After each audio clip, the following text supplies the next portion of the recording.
Good afternoon, everyone. My name is Shola and I'm here with Smartphone Life on Film as part of Future Film Focus. We're a collective of young creatives from Waltham Forest, and this project is all about smartphone filmmaking and how you can get the most out of what you already have. So I guess just for a little introduction, today's session is all about looking in. So we're going to be thinking a little bit more introspectively about filmmaking, about where you get inspiration from, where your ideas come from, and how you can kind of use your phone to make the films that you want to make. And finally, if you have any feedback on today's session, please could you direct it to Future Film Focus @ and hashtag on Facebook and Instagram. We're all over that, and you can get in touch with us that way. Great. So it is my absolute pleasure to introduce our first guest, Tamuka Walker. Hi there, Tamuka. Can you hear us? Hi, yeah, I can hear you guys. Good. So could you tell us a little bit about who you are and what you do? Yeah, so my name's Tamuka, and I currently work for ITV News as a camera operator. I started about 4 years ago, so I'm 22 now. So I started when I was 18. I just come out of sixth form, and I became an apprentice for ITV News. That's where I sort of learned everything. I hadn't actually touched a camera properly yet professionally, but after that apprenticeship, they gave me a job with local news. And since then, I've sort of worked for ITV News London and National. Wicked. So I'm going to move on, and I'm going to introduce our second guest, who is the brilliant Lindsay Winton. Hi there, Lindsay. Hello. Can you hear us? Yeah. Amazing. So could you tell us a little bit about who you are and what you do with Small World Tutorials? Okay. My background is in print journalism. I trained as a journalist about 20 years ago or so, and then for about 10 years I also worked as a TV producer. Like Tamika, I worked at ITV, but I worked in programme making, so current affairs programmes and documentaries, and I've freelanced in that area as well, so got lots of experience of making programmes about people and issues. So now I'm a mum and I've got 3 kids, and I kind of gone back to doing print journalism for my day-to-day, but I still love the idea of making programs and making short films. So I started a project a couple of years ago working with a school with young people in Waltham Forest called Small World Tutorials, and it was to encourage young people to look within their family and find someone interesting to interview, so something that young people can do from home. Amazing. So I think we've got time for a Q&A now. How about you, Tamika? Could you tell us a little bit about the idea of that film? So it was quite simple, really. I think I had begun applying for apprenticeships at the time, and I knew that I needed some content to sort of show employers and stuff like that. So that's why I initially made the film, and I sat down for about a day. I couldn't think of anything to make.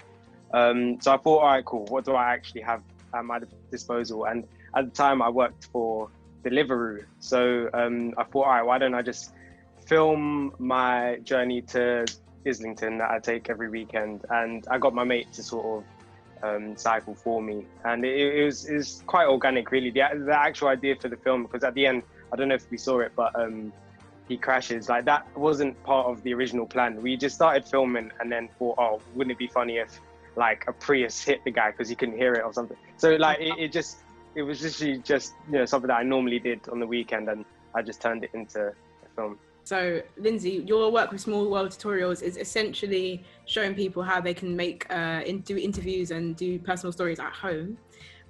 So I wanted to ask a question about telling personal stories. Why do you feel like it's good for people to look in and share those stories? I think actually, if you look into somebody in your family, you can just find out so much, especially in an area like this. Lots of people have really multicultural families, so they've got family members who come from all different countries and all different continents across the world, who've grown up in completely different environments, and I think it's absolutely fascinating to learn about that. When I did the project in school last year, there was literally children who interviewed grandparents who'd grown up in areas where they didn't have any running water in their homes. And it was just astonishing to read about, you know, them going to collect water in the morning and taking long journeys, walking to school. But also really interesting to hear about family members who had grown up in this country, but just at a completely different time where things were very different from now.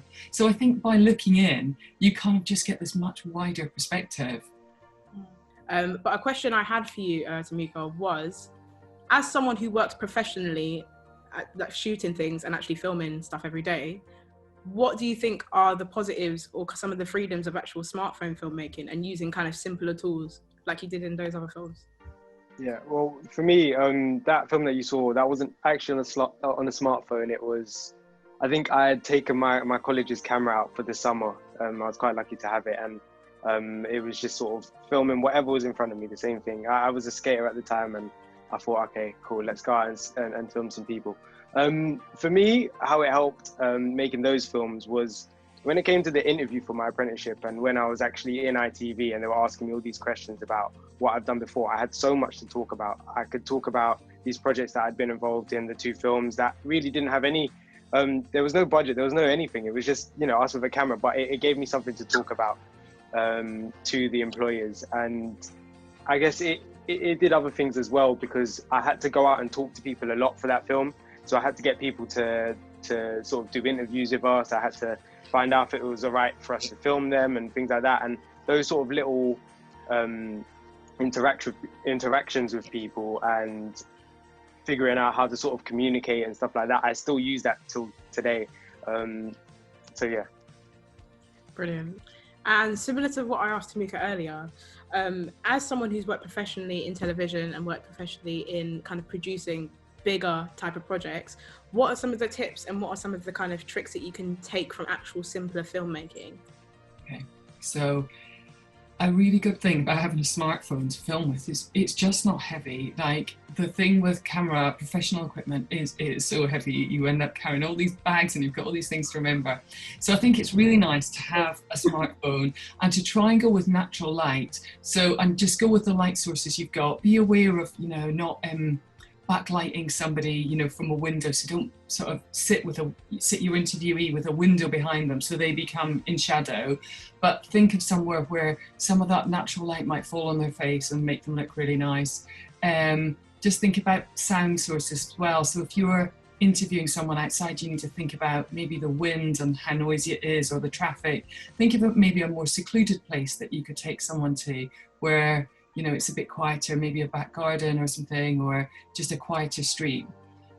So yeah, I think it's just the simplicity of a smartphone is wonderful, and maybe get something that you can charge it with. Like, I've got this special cover for my phone and it give it twice as much charge. So there's things like this, because if you're out filming for a while, then that is one of the things, the battery will die. Right then. Because I'm interested, what you said earlier, you said that when you were thinking of ideas for the film, you had no clue what to make a film about. You kind of had to make a film, but you had to like draw an idea from somewhere. But you said you were a skater at the time, and obviously today's session is about looking inward. So what could you say for people when they're stuck for ideas about looking inward and kind of thinking about your own interests? Sometimes you can find it difficult because you feel like maybe you don't have any interest that other people are interested in, but I feel like it's not about other people's interests, it's about yours. So what, like, even if all you like doing is watching Netflix or I don't know, playing games, things that you might think other people aren't as interested in, I'd say make a film about it anyways. Like, you never know how you can put your interesting twist on it and how many people might actually be able to relate to what you're trying to get across. Sometimes the best films and the best stories are the ones that are really, really simple, but sort of appeal to many people. Brilliant. Thank you for that, Tamika. So guys, I think what I'll do is I'll take it to our call for entries. We at Smartphone Life on Film are actually going to host a screening of everyone's lockdown films. Since we take this smartphone filmmaking initiative so seriously, we are calling for everyone to get up and make a film using their smartphone. What you can do is you can email that to us at Future Film Focus, and we will be screening them next month in a Zoom kind of VIP screening. So futurefilmfocus@gmail.com is the place to go. If you wanted to enter your own film, please make sure you send it to us in an MP4 file format, and we will be waiting patiently for all of the entries.